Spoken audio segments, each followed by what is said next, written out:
पिताश्री, माता, कुछ समय के लिए मुझे यहाँ से दूर तप करने जाना है। नहीं पुत्र, मैं तुम्हें अचानक यूं कहीं नहीं जाने दूंगी। और अब तो हमें तुम्हारे विवाह की तैयारी भी करनी है। किंतु माता, विवाह का तो विचार भी नहीं है मेरे मन में। मुझे तप के लिए जाना ही होगा, ये अनिवार्य है। और वैसे भी मैं तो अभी बालक ही हूँ। मेरी इच्छा विवाह की है ही नहीं। मुझे तो ब्रह्मचर्य व्रत का पालन करते हुए ही अपना जीवन बिताना है। ओह, तो क्या अब तुम भी वही हट करोगे जो तुम्हारे भ्राता ने किया था? नहीं पुत्र, तुम तो मेरी हर बात स्वीकार करते हो ना, तो अब तुम मेरे लिए कोई कठिनाई मत खड़ी करो। ये तो माँ ने सर्वथा उचित कहा है अनुज गणेश। वैसे भी विवाह के लाभ तो तुम ही ने मुझे समझाए थे, तो अब तुम स्वयं विवाह से पीछे नहीं हट सकते। किंतु माता। किंतु परंतु कुछ नहीं पुत्र, मैं कुछ नहीं सुनना चाहती। मैं तुम्हें कहीं नहीं जाने दूंगी।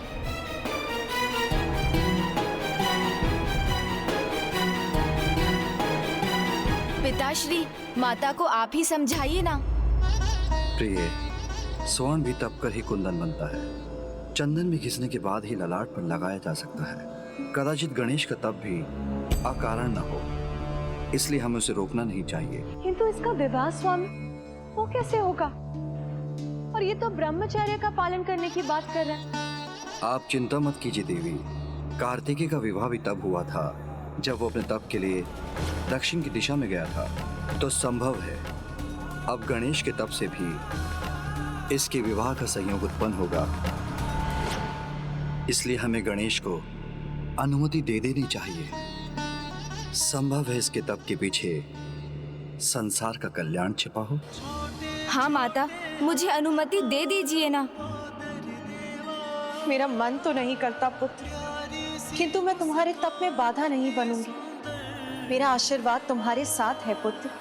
तुम अपने तप में अवश्य सफल हो। बस माँ को जाने, माता की आज्ञा को वह सर्वोपरि माने। जीवन समर्पित है तुझको माता, सांस सांस अर्पित है तुझको माता, सांस सांस अर्पित है तुझको माता।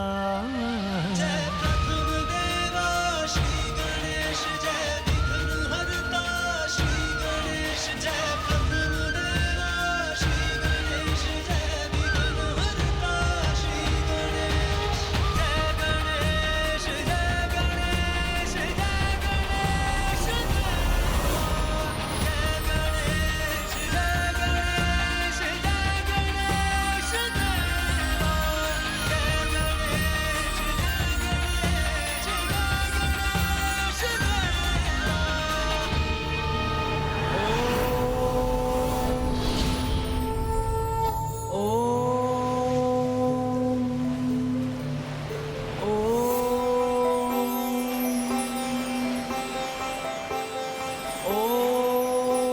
नारायण नारायण।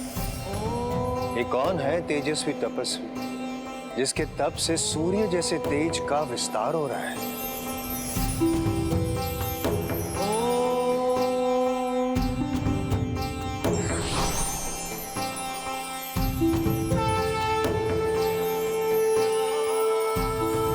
नारायण नारायण, ये तो स्वयं प्रभु श्री हरि नारायण है।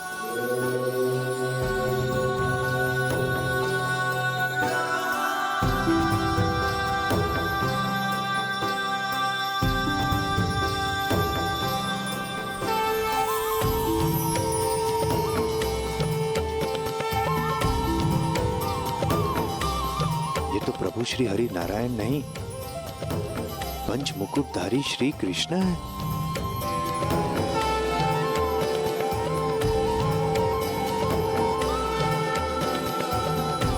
नमो विश्व स्वरूपाय विश्व स्थित्यंत हेतु विश्वेश्वराय विश्वाय गोविंदाय नमो नमः। नमो विज्ञान रूपाय परमानंदन रूपिणे कृष्णाय गोपीनाथाय गोविंदाय नमो नमो। हे गोलोक विधाता परम श्री कृष्ण, देवर्षि नारद का प्रणाम स्वीकार करें।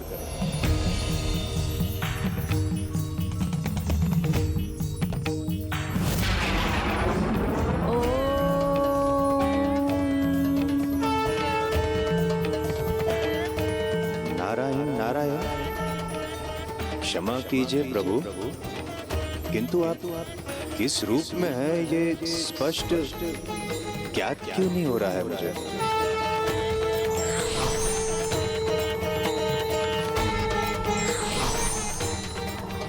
प्रभु, ये कैसी लीला है प्रभु, ये क्या हो रहा है। नारायण नारायण, इस लीला का रहस्य तो केवल मात्र एक प्रभु श्री कृष्ण ही उजागर कर सकते हैं।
अद्भुत।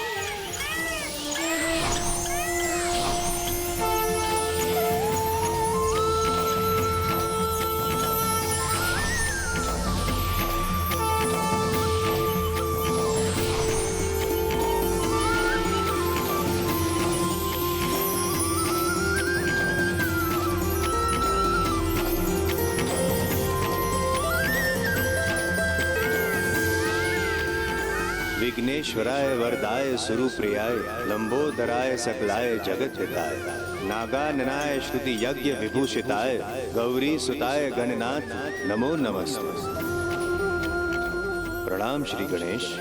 व्यक्ति जिस भाव दृष्टि से सृष्टि को देखेगा, सृष्टि उसे वैसी ही दिखेगी। और भाव दृष्टि का बदला जा सकता है, और दृष्टि का भाव बदलते ही सृष्टि भी बदल जाती है। इसीलिए तो पाषाण में भी हमारे दर्शन हो जाते हैं। इसीलिए तो गणेश में मेरे और मुझ में गणेश के दर्शन हो रहे हैं आपको देवश्री।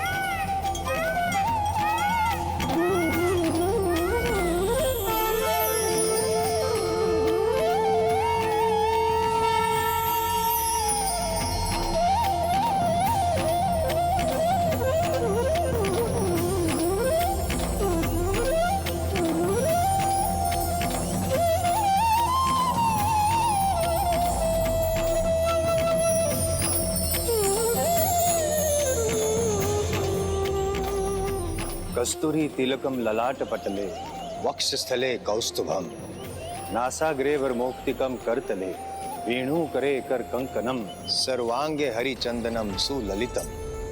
ये लीला आपकी है लीलाधर या परम श्री गणेश जी की? मैं तो ये भी ज्ञात नहीं कर पा रहा। नहीं देवश्री, लीला नहीं, तत्व का रहस्य समझिए।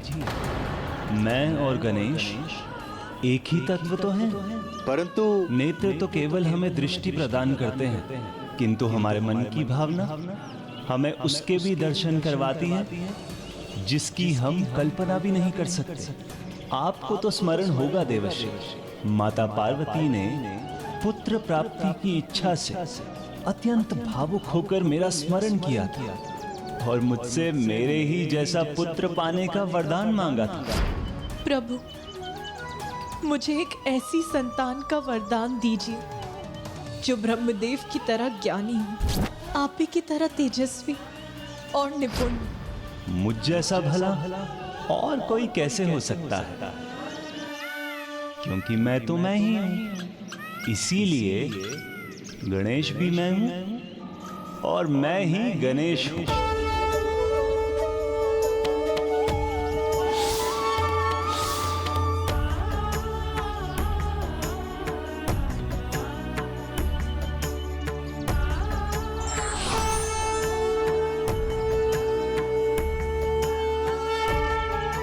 नारायण नारायण, समझ गया प्रभु, किंतु इस लीला के पीछे भी कोई रहस्य अवश्य है। देवर्षि नारद, आपसे भला सत्य कहां छिप सकता है? आपने उचित समझा। संसार की बुद्धि और युक्ति दोनों के ही स्वामी गणेश ही हैं, और वो तो विधि और विधान दोनों के कारण भी हैं। और अब स्वयं गणेश ही रचेंगे विधि का नया विधान।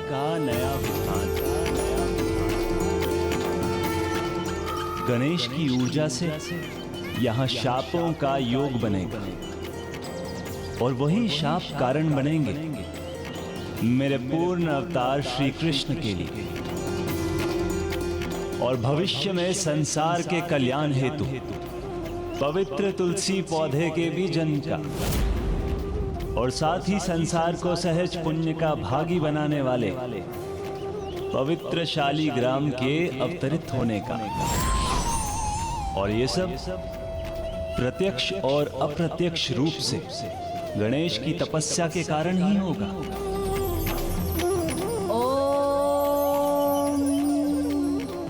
तुलसी वृक्ष के उत्पन्न होने की यात्रा तो आज यहाँ गोलोक से ही आरंभ होगी।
गोपियों, इसमें से एक भी फल उचित नहीं है। मुझे संपूर्ण गोलोक से श्रेष्ठतम फल ही चाहिए।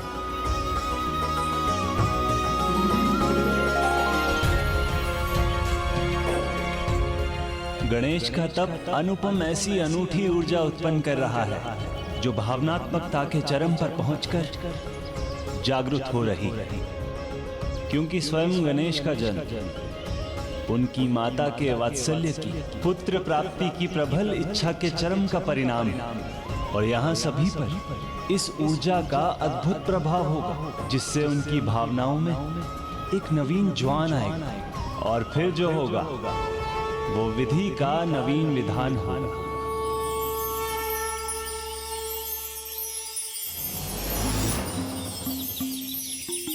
आज ये फल सबसे पहले मुझे प्रभु परम कृष्ण के पास ले जाने, राधा जी और बिरजा जी से भी पहले, सबसे पहले। प्रभु श्री परम कृष्ण को अपने पति के रूप में पाने की अभिलाषा जब भी पूर्ण हो, किंतु उनकी सेवा करने का कर्तव्य निभाने की अभिलाषा तो मैं अभी संपन्न करूंगी। आप सब मुझे ऐसे एकटक क्यों देख रही है, जैसे तुलसी को कभी देखा ही नहीं? मुझे देखना छोड़िए और जल्दी से मेरी सहायता कीजिए। शीघ्रता कीजिए ना, जाइए।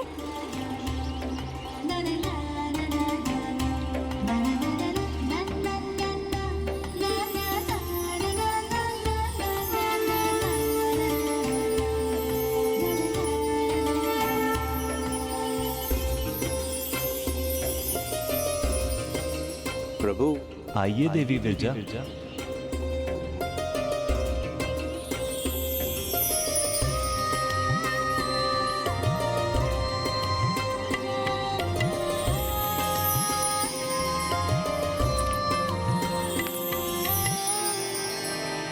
नारायण नारायण। प्रभु की सेवा में गोपियों के आगमन का समय हो गया, अर्थात मेरे प्रस्थान का समय हो गया। किंतु प्रभु, गोलोक तक आया हूँ और आपकी शक्ति मैया राधा के दर्शन से वंचित होकर लौट गया तो आपके दर्शन पाने का दिव्य सुख अधूरा रह जाएगा। प्रभु, मैया कहाँ है? प्रणाम देवर्षि। प्रणाम। आपके लिए प्रभु की सेवा का आनंद आहा हा हा। नहीं तो राधा जी सदा इनके साथ रहती, और जब वो नहीं भी होती हैं तब भी वो सदा प्रभु के मन में विराजमान होती हैं। और राधा जी